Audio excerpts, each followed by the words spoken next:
મહેસાણામાં પાક નુકસાની મુદ્દે ધારાસભ્ય સીજે ચાવડાએ નિવેદન આપ્યું છે। મહેસાણામાં માવઠાથી ખેડૂતોને ખૂબ જ નુકસાન થયું છે તેવું નિવેદન આપ્યું છે ધારાસભ્ય સીજે ચાવડાએ। તેમણે કહ્યું કે વિજાપુરમાં સતત 3-4 દિવસના વરસાદને કારણે નુકસાન થયું છે। ખેતરમાં પડેલી મગફળી સડી ગઈ અને ઉગી નીકળી છે। માવઠાને કારણે મગફળીનો 100% પાક નિષ્ફળ ગયો તેવું સીજે ચાવડાએ કહ્યું। કપાસ અને કઠોળના વાવેતરને પણ ફટકો પડ્યો છે।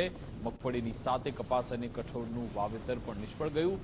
મુખ્યમંત્રી સમક્ષ નુકસાન અંગે રજૂઆત કરવામાં આવી છે। સરકારે સ્પેશિયલ પેકેજ જાહેર કરવું જોઈએ તેવી માંગ પણ સીજે ચાવડાએ કરી છે। ખેડૂતોને સાથે રાખીને પારદર્શી સર્વે થાય તેવી માંગ પણ સીજે ચાવડાએ કરી। વિજાપુર તાલુકામાં સર્વે માટે 61 ટીમો કામે લાગી। સર્વે આગામી 2 દિવસમાં પૂર્ણ કરાશે તેવું પણ સીજે ચાવડાએ કહ્યું હતું।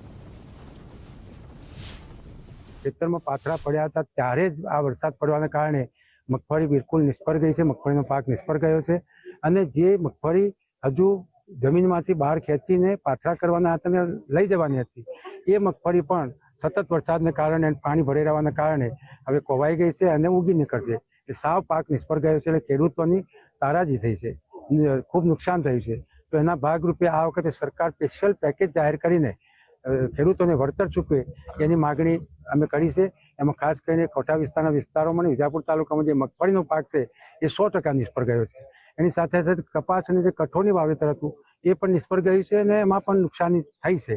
એની વાત પણ માનનીય મુખ્યમંત્રીશ્રી સમક્ષ અને રેવન્યુ તંત્ર સમક્ષ અમે મૂકી છે અને મને ચોક્કસ વિશ્વાસ છે કે સરકાર અને રાજ્યના મુખ્યમંત્રી માનનીય ભૂપેન્દ્રભાઈ પટેલે જે હમદર્દી બતાવી છે ખેડૂતો પ્રત્યે એક વળતર અને એનો જે હક છે જે પાક નિષ્ફળ ગયો છે એના ભાગરૂપે જે પેકેજ જાહેર કરવાનું છે એ વહેલામાં વહેલી તકે જાહેર કરશે।